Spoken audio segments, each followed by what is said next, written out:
I think it's time to start working on dinner.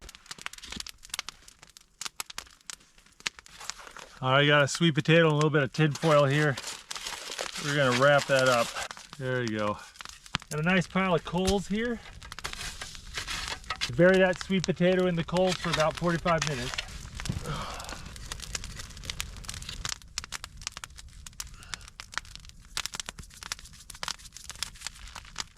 Most foods cook at around 375 degrees Fahrenheit. Hold your hand over the fire and count 1, 2, 3.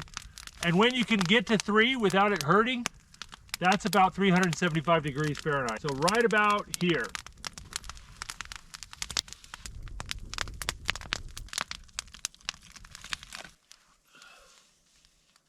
As the fire kind of changes, you need to adjust your meat.